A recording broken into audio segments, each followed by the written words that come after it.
Alright, the Reds, it is the preview show. Proper footy is back. It is Liverpool v Watford, 12:30 at Anfield on Saturday, live on BT Sport as well, if you can't get down to Anfield. So the question is, can Hodgson's Hornets rattle the Reds, or will Klopp's Copites whack woeful Watford? You love it. I just wrote alliteration. that. I just wrote that while we were setting up, made up with myself. You can see. So the Reds are a point behind Man City right now in the Premier League. This is an opportunity with the early kick-off, of course, to go ahead of City for the first time in a long time. We were obviously 14 points back at one stage. Now it's just a point, and now there's a chance to actually go in front ahead of their game against Burnley on Saturday afternoon. That in itself is massive, isn't it, Craig? I mean, loads of people keep saying to me when I've mentioned this fact, oh, well, you know, like they've got a brilliant record against Burnley, Burnley will lie down, Burnley aren't good enough, all of that. But there's got to be something somewhere in the heads of the manager, the players, etc. at City where they go, shit, 14 points. And now they're ahead, even if it's only for a couple of hours. It's massive. The fact that it's the first game after an international break, so we get to lay down a marker straight away. It's the early kickoff. Usually, you don't like the early kickoffs. The 12:30, we've bemoaned them. We talk about how I'll be getting there early. I'll be excited about this because I want to see Liverpool go top. And the fact that it's the beginning of this entire month, it just feels like it's the beginning of something now, and the beginning of hopefully, what will go down as a historic month for Liverpool. But in terms of the psychology, look, we've seen a shift in psychology over the past month and a half, 2 months.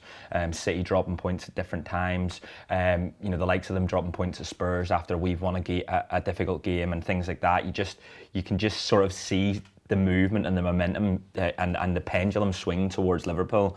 And this is a massive opportunity for Liverpool to lay down a marker early on in the weekend. Yeah, Palace, Spurs and Southampton already sort of upsetting the apple cart a little bit with City, which has been fantastic. So there are possible little cracks there, and hopefully they can turn into something bigger. But the league table right now, Liverpool second, as I say, only a point back from City. In terms of Watford, though, they're in 18th place in the relegation zone. 22 points so far this season from 29 games. Everton just 3 points ahead of them in 17th. Burnley 1 point below them, having played 27. Of course, this is a big game for them as well. But I kind of feel with Hodgson, mate, as well, that, he's not the type of manager who's going to be giving these stirring speeches and saying, you can go out there today and win this, lads, and all that kind of stuff. I feel like Morey's probably sat down with them and said, these are the games we're going to target, these are the games where I'd expect you to, go and get a result. And I almost think, they'll be looking at this as saying, well, it's a bit of a free because, Liverpool are unbeaten at home, best side in the league at home, 36 points from 14 games, 37 goals scored, only 7 conceded in 14 games at home in the league this season. Away from home, Watford are actually better than you would expect in terms of away from home. So in terms of at home, they're right down the bottom, they're awful.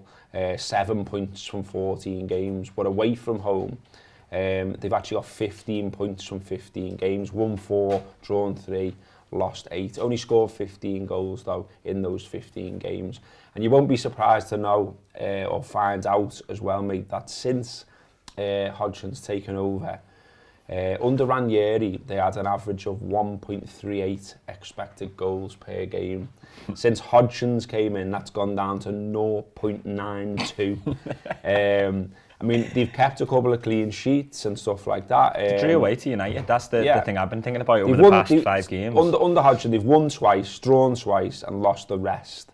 So it's better than Ranieri, but it's still not sort of good enough, really. And you look at their results as well. Since we beat them 5-0 away from home, that was in October.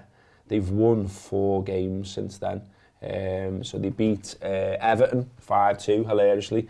They beat Man United 4-1. They won away to Villa in February, and they won at Southampton last game. But they are still huge odds, rightly so, to come to the mighty Reds and get something. We know what we're getting. We know what we're getting with Hodgson. We've watched it with our own eyes, week in, week out, for just under 6 months. We know all too well what he's going to try and do. He's going to try and drag us down to their level. And by God, there's a lot of dragging to do. But they'll probably use the United game as a blueprint. Alright, the Reds, thanks for watching a little bit of a premium Anfield Wrap video there. If you want to watch the rest of that show and get access to much more, click join below. That activates our YouTube membership. It means you get a premium video every day of the week. You get our post-match content, you get reviews, previews and exclusive interviews, all here from the heart of Liverpool. Follow us, follow them. Up the Reds.